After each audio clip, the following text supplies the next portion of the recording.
सिवा मेरे होठों पे कोई नाम नहीं,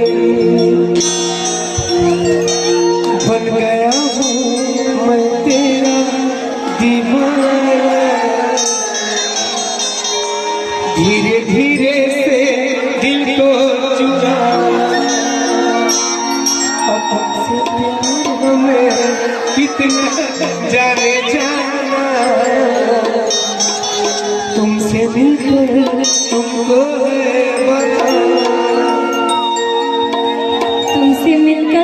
है बताना, राह ले शशि तोला बता था ये अपना पर क्यों काबर करी से पता है।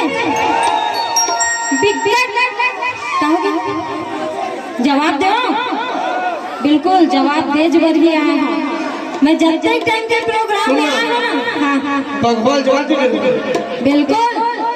अगर वो जवाब में दम नहीं होगी तो कही हो कैसे जी दे दो जवाब। तो सुन मैं जब तक टाइम के प्रोग्राम में आ रही थी ना उतने टाइम के मुचुर लागे रही थे है ना। ये गलत बात है। तो सुन ले ना तो आएगी खुशी ना तो जाएगी गम। अरे ना तो आएगी खुशी ना तो जाएगी गम। माँ कसम ही लो मैं 4 घंटियों लगा हूँ आज के बाद मेरा रिश्ता खाता। बहुत बढ़िया बोले थे लेकिन अभी नवा सीखा था नोनी सीखा था अभी नवा सीखा की जारी है। तय भगवान टोल कर नहीं सकत वो सब नामी भगवान टोल कर दे वरना करे जा चाहिए। अच्छा सुनना शशि लटक कर दे बर कलेजा चाहिए है ना जी।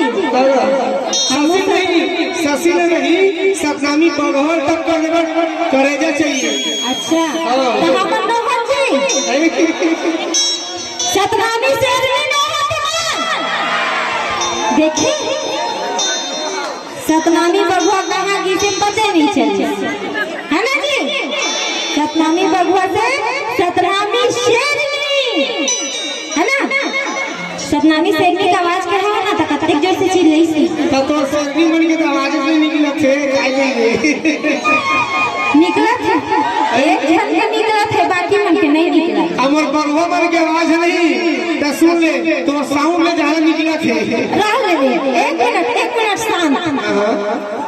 हर मंच में शांत हर मंच में लड़का मन जाना थे लड़का मन डाले हमला ज्यादा सपोर्ट मिल ही गई तो हमला पहली रेती पर फेल देते।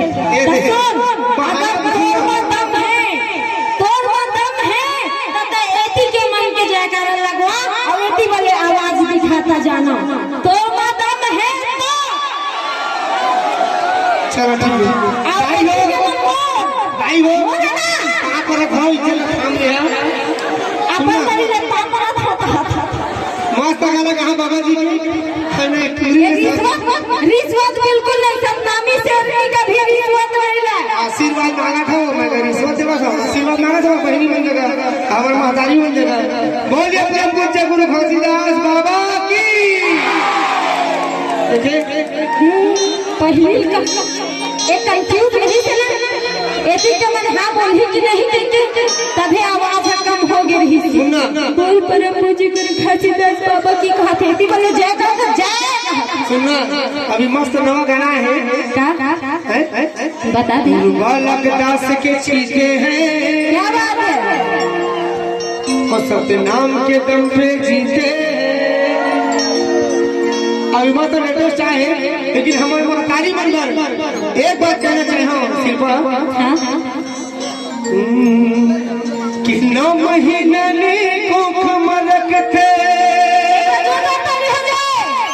कैसनो जो